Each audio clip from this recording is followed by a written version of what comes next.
Imagine writing, the most business-friendly, innovation-first tech laws in the entire world. You design this massive, welcoming ecosystem specifically to help your domestic companies dominate the global market. Right, a total frictionless highway for innovation. Exactly. And then you wake up one morning and realize those exact same domestic companies are completely ignoring your beautiful new laws, all because a bureaucratic body, like 6,000 miles away in Europe, basically told them to. It is honestly the ultimate geopolitical irony. You try to build this highway, and another jurisdiction just reaches across the globe and installs a toll booth right in the middle of it. Welcome to this deep dive. I am so glad you were joining us today because we are untangling a massive, highly complex stack of legal analyses, geopolitical reports, and compliance frameworks from 2026 to really try and understand Japan's incredibly high-stakes gamble on artificial intelligence governance. And it is a massive gamble. It really is. Yeah. Because while the rest of the world, especially the European Union, has spent the last few years building these fortress-like impenetrable regulations around AI, Japan has chosen a radically different path. So our mission today is to decode this innovation-first blueprint. We're going to figure out how it violently clashes with global standards, and most importantly, what this actually means for your privacy, your security, and the daily operations of businesses just trying to survive in this landscape. We're essentially watching two completely different philosophies of human control over technology play out in real time.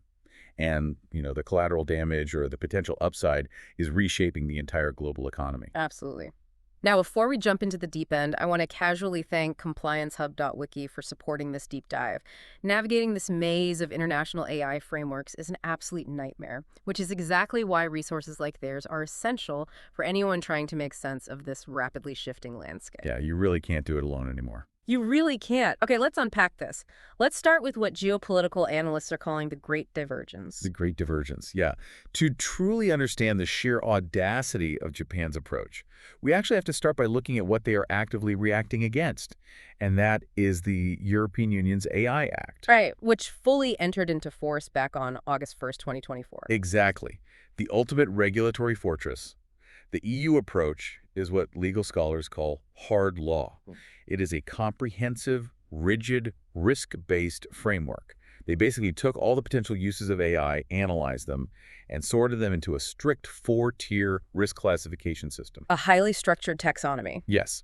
So at the very top, you have unacceptable risk. This is Article 5 of the Act. These aren't just discouraged, they are flat-out banned. So what exactly falls into that bucket? We are talking about social scoring systems deployed by governments, subliminal manipulation, indiscriminate biometric surveillance, and emotion recognition in workplaces and educational institutions. And I think it's crucial to understand why the EU bans these. It's not just about the technology being creepy, right? It's about the asymmetry of power. Precisely. Like, if a company installs microexpression cameras in a warehouse to measure worker fatigue, the EU views that as an unacceptable abuse of power that fundamentally strips the human worker of their agency. They view the mechanism of harm as a fundamental human rights violation. So that's the banned tier. Below that, you have high risk. This covers AI used in really critical domains. So things like recruitment algorithms. Yeah, recruitment, educational grading systems, credit scoring, and critical infrastructure control, like software managing electricity grids. And if you are building high-risk AI, the EU requires you to jump through a massive, agonizing series of hoops. You have to undergo ex-ante conformity assessments. Right, and we should probably clarify the gravity of that term. Ex-ante means you have to definitively prove your system is safe, secure, and unbiased before you are legally allowed to place it on the market. Wow, so you can't just ship it and patch it later. Not at all. The EU is treating AI exactly like they treated toxic chemicals with our ECH directive back in 2006, or how they treat medical devices. You have to prepare exhaustive technical documentation. You have to engineer automatic log retention, design human-in-the-loop oversight mechanisms, and here is the real kicker. You have to get audited by a certified external third-party body. It sounds like the EU isn't just a traffic cop handing out speeding tickets. It's like the DMV refusing to give you a license plate until you let a government-certified mechanic completely tear your car apart to inspect the engine. That is a perfect way to look at it. And if you try to drive without that license plate, the fines under Article 99 are apocalyptic. Astronomical is almost an understatement here. If a company breaches the prohibited AI rules, They can be fined up to 35 million euros, or Mm. 7% of their worldwide annual turnover, whichever is higher. Let that sink in for a second for everyone listening. 7% of global revenue. Yeah, it's massive. For a multinational tech giant, that is not just a cost of doing business, that is a company-ending event. It really is. And even for breaching high-risk obligations, the fine is up to 15 million euros, or 3% of global turnover. They are placing the entire crushing burden of verification squarely on the developers and providers of the AI. Which brings us to the polar opposite side of the globe. Because in May of 2025, Japan enacted the AI Promotion Act. Right. And alongside that, the Ministry of Economy, Trade and Industry, METI, and the Ministry of Internal Affairs and Communications released their joint AI business operator guidelines, which they updated to version 1.1 in March 2025. It is genuinely jarring how different Japan's approach is. Yeah. They looked at the EU's massive fortress and decided to build, well, a community garden. A community garden, I love that. Let's translate that from legal speak into reality, though. What? For a company building a massive language model in Tokyo today, what does soft law actually mean? It means zero financial penalties. It means absolutely no outright bans on specific AI practices. There are no strict legal mandates forcing you to hire a third-party auditor. Wait, really? No fines at all? None. Instead, Japan relies on a comply or explain standard. The guidelines organize the ecosystem into developers, providers, and users, and basically just ask them to align with 10 core principles. Things like human-centeredness, safety, fairness, privacy, security. Exactly. Transparency, accountability, education, fair competition, and innovation. Okay, wait. I have to push back here. Comply or explain? That sounds like a loophole you could drive a freight train through. Well, it certainly provides a lot of flexibility. I mean, if I'm a startup running on fumes, right? Just trying to get my AI to market before I run out of venture capital, I am just going to write a cheap 2-page explanation of why I couldn't afford to do safety testing, ship my product, and call it a day. That is the exact tension policy experts have been debating. Where is the actual friction preventing me from releasing dangerous tech? It sounds like Japan is just putting up a "please drive safely" sign and asking you to sign a piece of paper promising your brakes work. Is this light touch approach actually going to work, or is it just a massive free pass for tech giants? To understand if it will work, we really have to understand the underlying strategy. Japan's explicit, stated goal is to become the most AI-friendly country in the world. Meaning they're terrified. Absolutely terrified. Yeah. The Japanese government and major industry conglomerates look at the global landscape, and they fear falling hopelessly behind the US and China in the AI arms race. Right. They look at the strict, static regulatory frameworks of the EU, and they view them as a massive, fatal barrier to innovation. So they argue for what they call agile governance. Agile governance. Yeah, the premise is that prefixed, detailed rules passed by a legislature are completely ill-suited for a technology that structurally mutates every few weeks. Their argument is basically, by the time a parliament debates a law, drafts the text, and passes it, the underlying neural network architecture has evolved 3 generations, making the law entirely obsolete anyway. Exactly. So Japan prefers a living document approach. Guidelines that can be continuously revised by ministries in constant dialogue with the tech industry. It keeps the barrier to entry extremely low for new startups. But there's a catch. A huge one. And this is the critical flaw analysts point out. It creates a massive structural implementation gap. Okay, let's dig into this implementation gap, because this is where the rubber meets the road. The gap exists because Japan's entire model relies on corporate self-assessment. Remember how the EU requires a notified body to audit the AI? Yeah, the third-party mechanic tearing apart the engine. Right. Japan leaves that verification responsibility entirely to the businesses themselves. So when a Japanese corporation releases a new foundational model and declares, "We are fully compliant with the METI guidelines," there is no institutional mechanism to look under the hood and verify that claim. So just to be totally clear, a company building an AI that decides who gets a commercial bank loan in Japan gets to self-assess whether their system is fair and unbiased. Yes. And they don't have to prove their math to anyone outside the building. Correct. Furthermore, Japan doesn't strictly define which domains are high risk. Wait, they don't? No. The EU explicitly lists credit scoring and recruitment. Japan uses abstract, flexible terms like particularly important AI systems, leaving it entirely up to the operator to decide if their system requires extra scrutiny. That seems incredibly risky. The danger here is that reading a highly readable 30-page government guideline might make a corporate executive feel like they have complied, without the engineering team actually doing the grueling, mathematically complex work of ensuring algorithmic safety. And if they mess up, if their algorithm starts aggressively discriminating against loan applicants based on zip codes, the AI Promotion Act doesn't authorize fines. It only allows the government to launch investigations, issue administrative guidance, and take countermeasures, which predominantly take the form of naming and shaming. Naming and shaming. So we're back to the polite "please drive safely" sign, and if you crash, your picture just goes on a government bulletin board. It sounds flimsy to a Western observer, I know. But you really cannot underestimate how seriously reputational risk is taken in the Japanese corporate context. Really? Is it that powerful? Oh, absolutely. Being publicly named as a bad actor by BDI or the MIC can utterly destroy a company's stock price, trigger mass resignations at the executive level, and toxify their business relationships with other conglomerates. Wow. The government intentionally chose this reputational leverage over financial ruin to keep tech investment flowing into the country. Okay, I see the cultural logic there, but practically speaking, it still feels incredibly weak compared to the threat of losing 7% of your global revenue.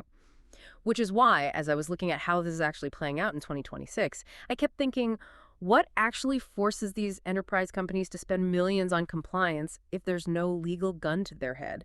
And the answer is pretty fascinating. It is, because the answer, it turns out, is a remarkably sneaky piece of bureaucratic architecture called DS-920. Ah, yes, the DS-920 Generative AI Procurement and Utilization Guideline. If soft law is the velvet glove, DS-920 is the iron fist hidden inside it. So what does this all mean for the private sector? Because DS-920 is technically speaking just an internal rulebook for how the government is allowed to buy and use AI, right? On paper, yes. Yeah. Issued by the digital agency, DS-920 became fully applicable across all government procurement in April 2026. Okay. It dictates incredibly strict terms for any ministry, agency, or municipal government adopting generative AI. For example, it mandates that every single government entity must appoint a Chief AI Officer, or CAIO. A CAIO. Yes, and this isn't some ceremonial advisory title. The CIIO is granted executive parity with the Chief Information Officer and the Chief Digital Officer. Wait, that is a massive elevation of AI governance. They are putting the AI boss on the exact same level as the person running the entire IT infrastructure. They have to. The CIIO is legally responsible for managing the entire life cycle of the AI planning, procurement, daily operation, and risk management. That's a huge job. It is. And the technical requirements they must enforce under DS-920 are intense. Planners have to use a highly specific contract check sheet. They have to meticulously verify the security protocols of any third-party plugin tools connected to the AI. Okay, so it's very detailed. They even have to engineer technical mechanisms called runtime guardrails to actively reject external data if it contains instructions that could trigger a prompt injection attack. Okay, that totally makes sense for the Ministry of Defense or the Ministry of Finance. But if I'm a private tech company, say, I build supply chain software for retail logistics, why do I care about a government procurement guideline? Think about the economic leverage. Oh. It's like a massive national supermarket chain suddenly demanding that all its thousands of suppliers use 100% biodegradable, eco-friendly packaging. Exactly. The government isn't passing a federal law banning plastic packaging. They don't have to. Because if you want to sell your apples in their supermarket, if you want access to that massive pile of money, you have to play by their rules. That is the perfect analogy. Government contracts in Japan represent a tremendously lucrative, structurally vital revenue stream for the tech sector.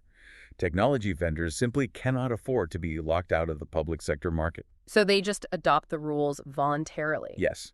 Therefore, because the Japanese government demands extreme compliance with DS-920 for its own purchases, DS-920 bypasses the legislature entirely and becomes the de facto national market standard. It's regulation by the power of the purse. Exactly. Private enterprise software companies look at DS-920 and immediately adopt it as their own internal default. And then the cascading effect begins. Right, because they have suppliers too. Exactly.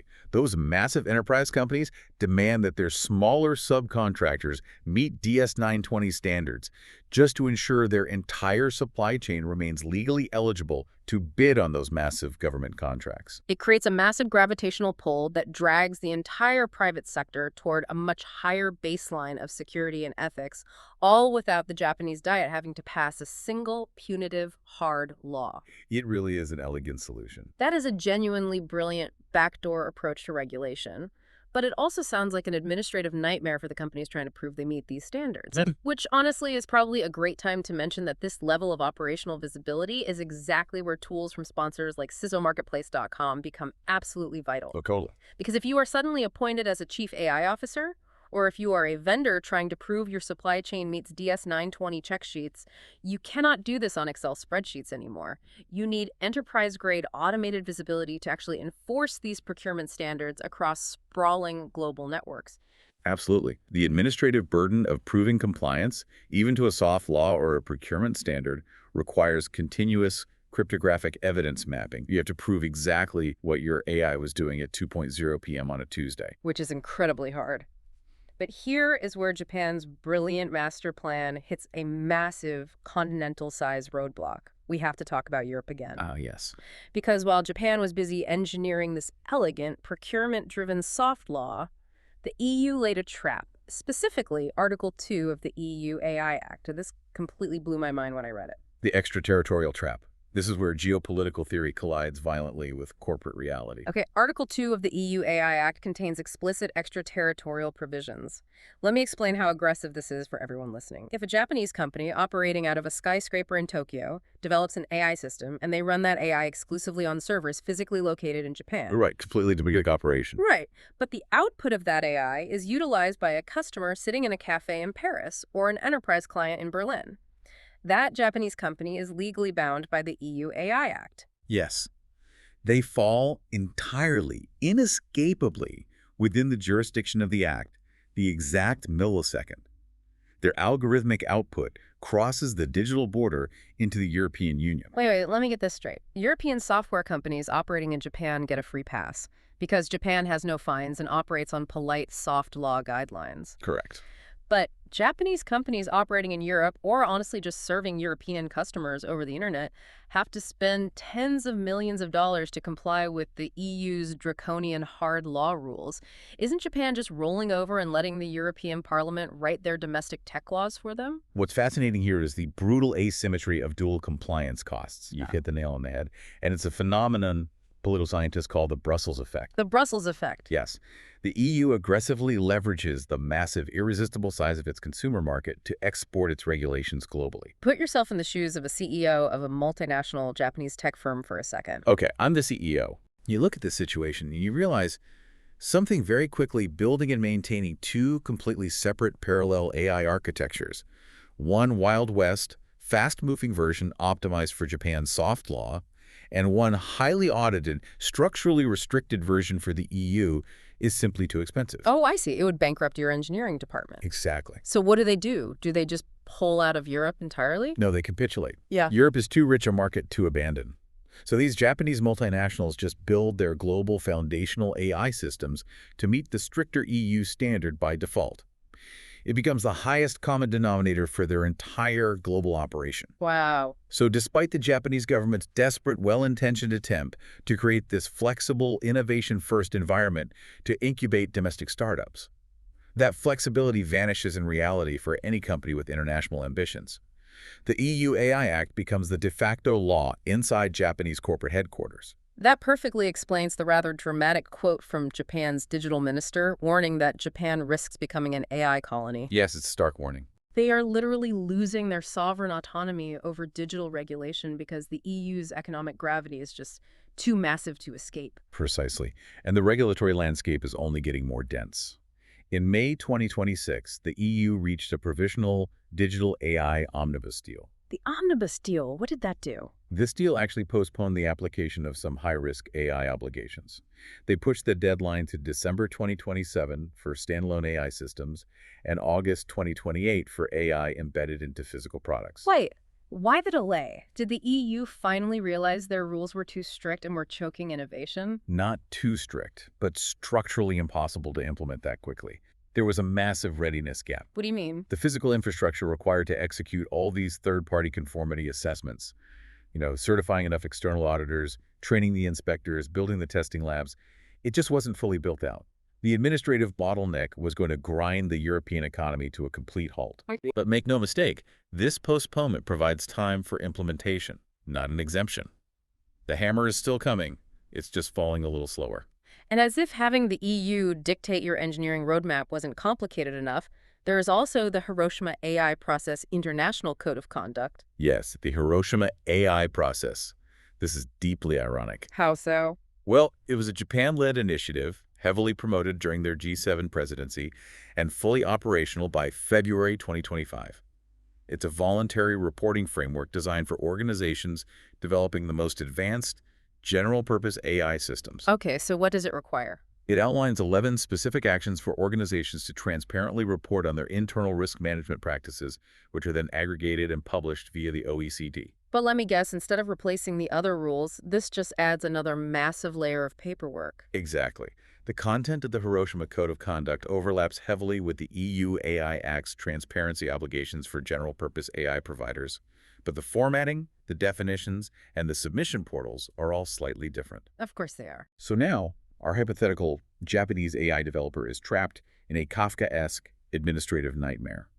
They have to gather the exact same telemetry data from their servers, but submit it through multiple different international channels, mapping the evidence to entirely different legal vernaculars. It sounds like a full-time job just figuring out which international rulebook you are supposed to be reading on any given Tuesday, which is exactly why enterprise organizations are being forced to abandon piecemeal, manual compliance. They are aggressively seeking out single, framework-agnostic governance programs. Yeah, that's becoming the standard. Right. Platforms like Aribi are becoming industry standard because they act as a centralized translation hub. You build the compliance evidence once you prove your data is clean once, and the software dynamically translates and maps that evidence to satisfy the EU AI Act, the Hiroshima Code, and Japan's MIRI guidelines simultaneously. That kind of interoperability is no longer a luxury. It's a baseline survival requirement for global tech firms today. The rhetoric of international coordination is fantastic at diplomatic summits, but the operational reality on the ground is extreme, punishing regional regulatory divergence. Okay, so logically, we've established that Japanese companies are likely going to be forced into EU compliance for deploying their software, but AI is completely useless without the raw material that trains it. Right, the data. It needs data, mountains of it. And this is where Japan is trying a completely different, highly aggressive strategy to maintain a competitive edge. They're changing the laws around how data is legally harvested. This brings us to Japan's data privacy laws, specifically the sweeping 2026 amendments to the APPI. The Act on the Protection of Personal Information. Yes. This is Japan's foundational privacy law, roughly equivalent to Europe's GDPR, though historically it has been interpreted with a heavier emphasis on business utility. And the 2026 amendments introduced a massive paradigm-shifting mechanism that directly impacts AI development. They introduced a new statistical processing exception, and honestly, the implications of this are staggering. This exception states that businesses can now legally use or even share with third parties personal data for the express purpose of AI training without obtaining user consent. It is a massive shift. And this includes aggressively scraping public social media posts. I want you, the listener, to think about your own social media for a second. Under these 2026 APPI amendments, you're telling me a tech company can scrape that angry tweet you posted yesterday about your flight being delayed, feed it into their massive language model, and you have absolutely no right to stop them. Under the new exception, yes. Consent is bypassed. That is wild. However, they can only do this provided they meet some extremely strict, mathematically rigorous technical conditions. The primary, non-negotiable condition is that the data must be thoroughly pseudonymized before it ever touches the training algorithm. Right, pseudonymization. We all know the basics, scrubbing the direct identifiers like names, exact street addresses, or phone numbers off the dataset so it just looks like an anonymous string of text. But surely just deleting a name column in an Excel sheet isn't enough protection, right? It absolutely isn't, and this is where the APPI amendments get deeply technical. Stripping a name is easy. The real danger is the mosaic attack. What is a mosaic attack? It's when a bad actor takes a supposedly scrubbed dataset and cross-references it with other publicly available information to re-identify the person. Oh, I see. For example, if a dataset has your name scrubbed, but it retains your exact geolocation pings and your specific movie viewing history, an attacker could cross-reference that with your public letterbox reviews and your Foursquare check-ins, piece the mosaic together and realize, user 8472 is John Smith. So how does the law prevent that? The 2026 law requires companies to complete a highly formalized data protection impact assessment, or DPIA, specifically targeting the risk of mosaic attacks. They must mathematically model the probability of re-identification. Okay, that sounds pretty robust. Furthermore, if they share this scrubbed data with a third party, say, a Japanese automaker hires an external AI lab in Osaka to train a self-driving model using telemetry data, the legal contracts between them must strictly, unequivocally prohibit any technical attempt to re-identify the individuals in the dataset. And the data is legally quarantined. It can only be used for the stated AI or statistical research purposes. So on one hand, Japan is desperately trying to feed the AI beast to keep its tech sector competitive globally. They are legally unlocking vast, deep oceans of training data that are locked away behind consent walls in Europe. Exactly. But on the other hand, how do companies actually manage this internally without descending into total operational chaos? If a mid-level engineer writes a script to scrape 1 million public forum posts over the weekend, how does the corporate compliance department verify that every single post was properly pseudonymized, mathematically assessed for mosaic risks, and contracted correctly? It requires an immense, incredibly rigorous internal bureaucracy. And frankly, understanding how your scrub data is moving through these invisible corporate pipelines is exactly why reading up on resources like myprivacy.blog is absolutely crucial for citizens and compliance teams today. Because inside these companies, the reality of maintaining compliance is completely overwhelming. Global law experts are currently advising companies that they can't just send out an email memo about the new APPI rules. They are literally recommending that companies build 12-item mandatory checklists, deploy 90-day compliance action plans, and physically print out visual decision flowcharts for their engineering teams. Yes, physically on the wall. Literally a flowchart on the wall that asks, can we lawfully use this data set for AI training without consent? And physically walks the engineer through the pseudonymization choices, the DPIA requirements, and the cross-border data transfer rules. Because if they don't hardwire those processes into the daily workflow, they fall victim to a massive vulnerability known as shadow AI. Shadow AI. That sounds like a cyberpunk thriller, but it's actually incredibly mundane and incredibly dangerous. It really is. Shadow AI simply refers to employees using unapproved, unsanctioned, off-the-shelf AI tools to do their daily jobs. Give me an example. Imagine a tired marketing manager at 4:00 p.m. on a Friday. They need to write a newsletter to 10,000 clients. Instead of writing it themselves, they take an Excel sheet full of client names, purchase histories, and email addresses, and they just paste the whole thing into a free, public generative AI chatbot on the browser, asking it to write the email. And in doing that to save 20 minutes, they just triggered a massive corporate crisis. A catastrophic one. They just breached the APPI by transferring unpseudonymized data. They violated internal corporate confidentiality. And worst of all, they potentially just trained a public third-party AI model on proprietary, highly valuable company data. So how do companies stop that? You can't just trust 10,000 employees to perfectly memorize the nuances of the APPI amendments. You have to solve it through IT infrastructure. Organizations are now establishing what is called a 4-level security matrix. What does that do? They dynamically classify all internal corporate information into 4 distinct categories of sensitivity, from public PR material down to highly classified trade secrets. And then what? Then they deploy runtime access controls. The software network itself dictates exactly what level of information is legally and safely allowed to be fed into an AI prompt. If an employee tries to paste a level 4 confidential document into a chatbot, the network physically blocks the transmission, flags the security team, and creates an immutable audit trail. You need policy enforcement hard-coded into the network architecture, completely bypassing human error. It's fascinating, Vera. It shifts the immense burden of privacy compliance away from the legal department drafting policies and places it directly onto the IT infrastructure. The software itself has to enforce the law. Yes, because humans just can't keep up. But let's pull the camera back even further. We've looked at the massive clash between EU hard law and Japanese soft law.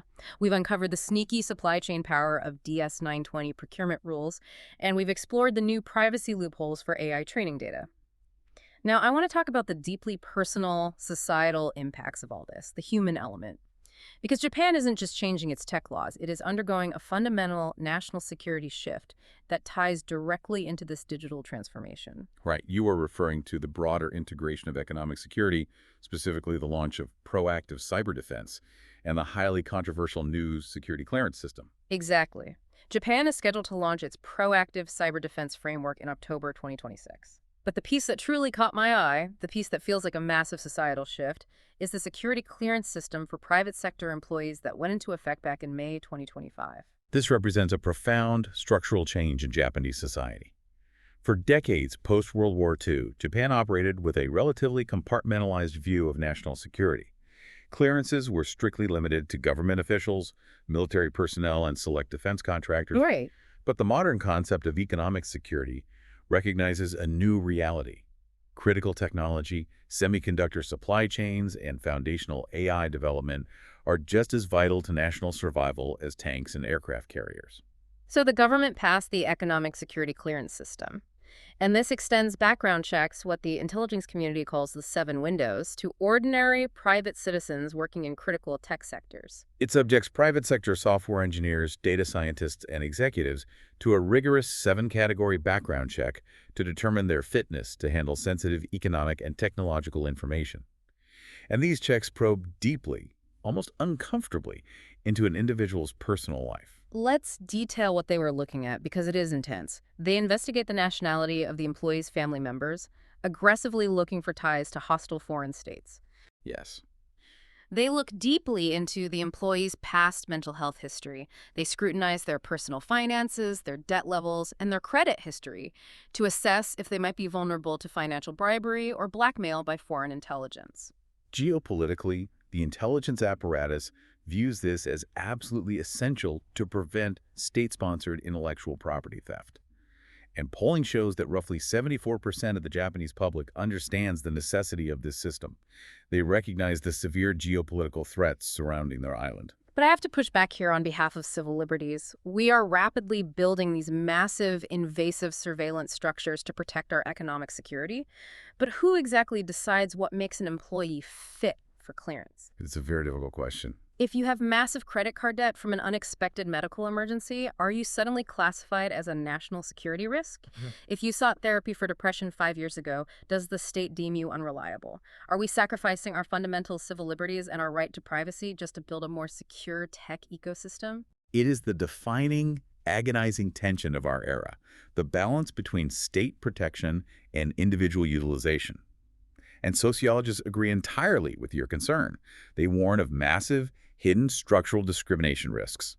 There is a profound chilling effect when these screening items are introduced into the private workforce. How does that chilling effect actually manifest?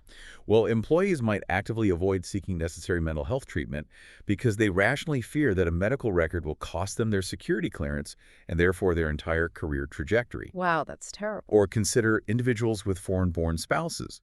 They might find themselves subtly, quietly excluded from high-level, lucrative AI projects because manager just doesn't want to risk a clearance denial. It adds to the critical, uncomfortable question, who gets systematically excluded in the name of safety? And this ties directly into the broader sociological theories that researchers are sounding the alarm on, specifically platform society theory and surveillance capitalism. Yes. Platform society theory, championed by scholars like Jose Van Dyke, argues a crucial point. Our economic, political, and cultural activities are no longer merely facilitated by digital platforms. They are structurally organized and dictated by them. Like infrastructure. Exactly. These platforms, social media, AI ecosystems, search giants, operate as foundational infrastructural systems, just like roads or water pipes. And surveillance capitalism theory argues that these platform corporations exercise immense asymmetrical power over users through opaque data extraction and algorithmic governance. The research specifically highlights how this architectural shift leaves vulnerable citizens completely exposed. We are talking about the elderly, the digitally illiterate, marginalized communities. They possess extremely limited awareness of how their data is collected, how it is processed through these massive statistical exceptions we talked about earlier, and how it is utilized against them. It's a huge blind spot for most people. Right.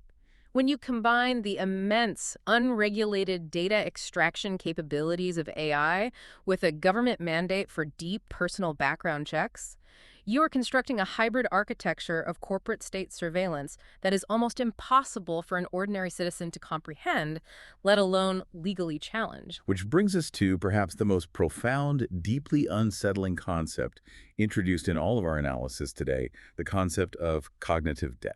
Yes, cognitive debt. When I read this, it stopped me in my tracks. What exactly is cognitive debt? It is a brilliant analogy derived from technical debt. in software engineering. Cognitive debt is the structural psychological phenomenon where humans increasingly delegate their critical thinking, their complex judgment, and their risk assessment to artificial So intelligence. letting the machine think for you. Exactly. In the short term, this yields massive, intoxicating efficiency gains. You can write a 50-page legal report faster. You can analyze a massive demographic data set quicker. You can parse a complex commercial contract in seconds. But there's always a bill that comes due. What happens in the long term? In the long term, it produces a silent, catastrophic decline in human capacity.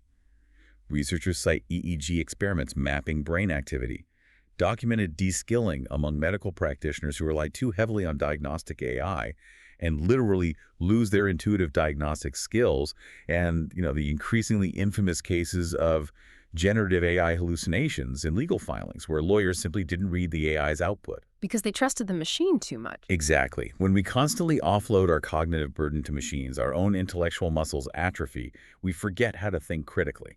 And if we connect this profound psychological concept back to Japan's soft law approach, the entire system is built on a fault line. Completely. Analysts argue that the Japanese METI guidelines suffer from massive systemic cognitive debt.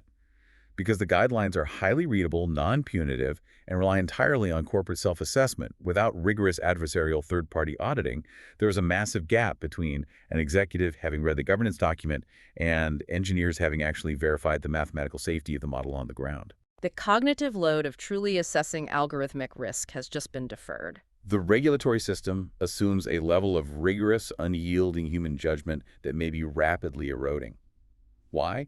Because we are delegating so much of our analytical work to the very AI systems we are supposed to be governing. We are asking the AI to summarize its own safety reports. We are trusting the machine to help us govern the machine. And in doing so, we are losing the fundamental, necessary human friction required to ensure that technology remains safe and aligned with human values. Wow. Okay. We have covered a truly massive amount of ground today.